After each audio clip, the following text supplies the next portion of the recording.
अष्टमी तिथि यानी कि श्रीमती राधा रानी का आविर्भाव दिवस। श्रीमती राधा रानी भगवान श्री कृष्ण की अत्यंत प्रिय और उनकी अंतरंगा आह्लादिनी शक्ति है। राधा अष्टमी के दिन उनकी विशेष पूजा अर्चना और उनका अभिषेक करके हम न सिर्फ राधा रानी की अपितु भगवान श्री कृष्ण की भी विशेष कृपा प्राप्त कर सकते हैं। भक्तों के लिए राधा अष्टमी का पर्व अत्यंत महत्वपूर्ण होता है, लेकिन प्रश्न ये आता है कि आखिर राधा रानी की पूजा आराधना कैसे की जाए। शास्त्रोक्त विधि अनुसार राधा रानी का अभिषेक कैसे करें? क्या सिर्फ राधा रानी का ही अभिषेक करना चाहिए या फिर श्री कृष्ण के साथ उनका अभिषेक करें? राधा अष्टमी का व्रत रखने की संपूर्ण व्रत विधि क्या है और क्या इस दिन उपवास का पालन करना है? अगर हाँ तो कब तक और उसका पारण कैसे करना है? इन सभी विषयों के ऊपर आज हम बात करने वाले हैं। तो चलिए आज की राधा अष्टमी व्रत विधि विशेष वीडियो आरंभ करते हैं। एक बार शौनक मुनि ने महामुनि सूत गोस्वामी से पूछा।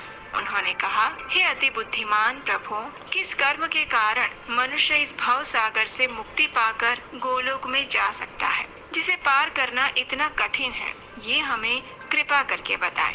तब सूत गोस्वामी ने कहा, हे ऋषियों, नारद मुनि ने भी यही प्रश्न ब्रह्मा जी से किया था और उसके उत्तर में उन्होंने कहा था कि करोड़ों योनियों से अर्जित किया हुआ ब्रह्म हत्या जैसा पाप भी राधा अष्टमी का भक्ति पूर्वक पालन करें तो क्षण भर में नष्ट हो जाता है। एक बार राधा अष्टमी करने से जो पुण्य फल मिलता है वो मेरु के बराबर सोना दान करने से मिलने वाले फल से 100 गुना अधिक है। इस प्रकार हम देख सकते हैं कि राधा अष्टमी का पर्व हमारी आध्यात्मिक प्रगति के लिए कितना महत्वपूर्ण है। तो आखिर इस विशेष दिन का व्रत पालन कैसे किया जाए, इसके विषय में आज हम चर्चा करेंगे। अगर आप राधा अष्टमी व्रत का संपूर्ण नियम और श्रद्धा पूर्वक पालन करना चाहते हैं तो सबसे पहले राधा अष्टमी के दिन याद से प्रातः ब्रह्म मुहूर्त में उठना चाहिए। ब्रह्म मुहूर्त यानी सूर्योदय से 1.5 घंटा पहले का समय। प्रातः काल में उठकर स्नान इत्यादि से स्वच्छ होकर घर में यदि मंदिर या भगवान का स्थान है तो उसे भी स्वच्छ करना चाहिए।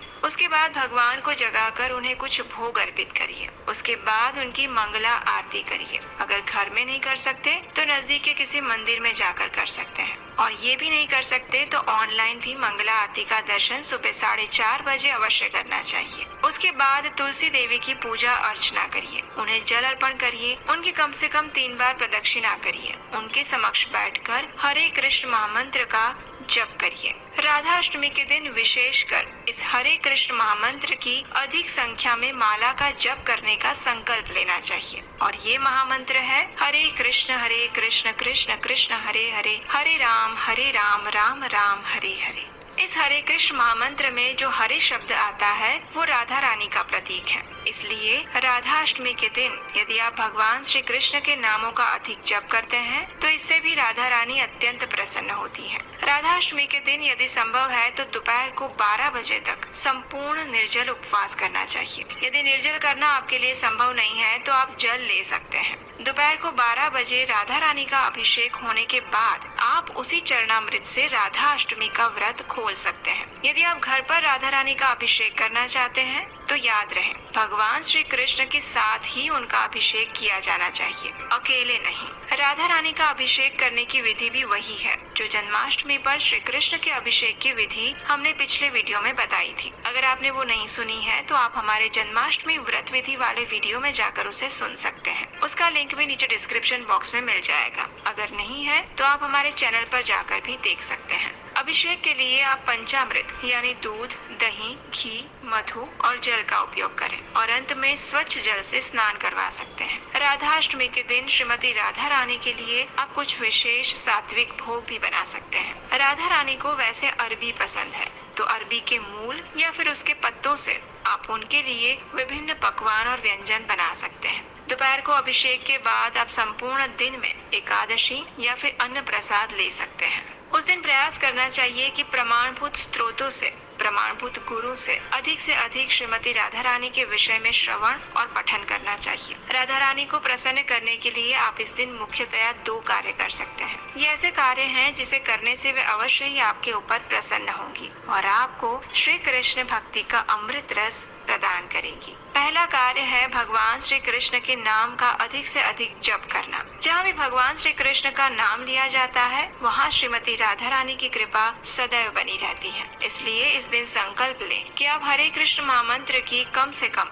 16, 25, 32 या 64 माला का जप करेंगे। दूसरा महत्वपूर्ण कार्य है कि आप इस दिन श्री कृष्ण के नाम का प्रचार करें। जितना अधिक आप दूसरों को भगवान के बारे में बताएंगे उतना ही वे आप पर प्रसन्न होंगे। आप अपने परिवार के साथ बैठकर श्री कृष्ण के गुणों पर चर्चा कर सकते हैं, श्रीमद् भागवतम का पाठ कर सकते हैं, भगवत गीता पढ़ सकते हैं और दूसरों को उनकी महिमा बता सकते हैं। इसके लिए आप हमारे श्री कृष्ण कथा के वीडियोस को भी अपने मित्रों और परिवार के साथ शेयर कर सकते हैं। राधाष्टमी के दिन आपको किसी न किसी रूप में सेवा करने का प्रयास करना चाहिए, चाहे वो प्रत्यक्ष रूप से मंदिर में जाकर की गई सेवा हो या फिर धन से की गई सेवा। इस दिन आप राधा कृपा कटाक्ष स्तोत्र का पाठ कर सकते हैं और श्रीमती राधा रानी से उनकी कृपा की याचना करते हुए श्री कृष्ण की शुद्ध प्रेम भक्ति का वरदान मांग सकते हैं, क्योंकि श्रीमती राधा रानी के अलावा और कोई भी ये क्षमता नहीं रखता कि वे हमें श्री कृष्ण दे सके। आखिरकार हम वही चीज दे सकते हैं जो हमारे पास होती है और श्री कृष्ण तो वैसे भी राधा रानी के हैं। तो इस प्रकार आप राधाष्टमी के व्रत का पालन कीजिए और इस बार राधाष्टमी के दिन आप श्रीमती राधा रानी के लिए क्या विशेष भोग बना रहे हैं ये हमें नीचे कमेंट करके जरूर बताइएगा। अगर ये वीडियो पसंद आया है तो इसे लाइक कीजिए, इस चैनल को सब्सक्राइब कीजिए और अपने ग्रुप्स में इन सभी को शेयर कर दीजिए जिसे राधा रानी के विषय में ये जानकारी नहीं है। और जैसा कि आप जानते हैं कि इस राधाष्टमी के विशेष अवसर पर हम आपके लिए राधा रानी से जुड़ी विशेष कथाएं लेकर आ रहे हैं, तो इसका श्रवण करने के लिए अभी तक आपने चैनल को सब्सक्राइब नहीं किया है तो याद से कर लीजिए। इन कथाओं को बनाने के लिए और श्रीमती राधा रानी के नाम का संपूर्ण विश्व में प्रचार करने के लिए अगर आप हमारा सहयोग करना चाहते हैं तो स्क्रीन पर दिए गए नंबर पर आप हमें अपना आर्थिक योगदान भेज सकते हैं और हम आपसे मिलेंगे बहुत जल्द राधा अष्टमी की एक सुंदर मधुर कथा के साथ। तब तक के लिए जल्दी से सोच लीजिए और तैयारी कर लीजिए कि राधा अष्टमी के इस विशेष पर्व को पूर्ण श्रद्धा और निष्ठा से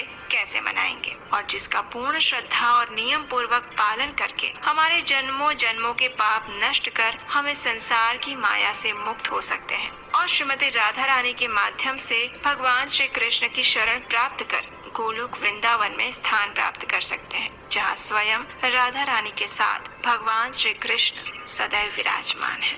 हरे कृष्ण।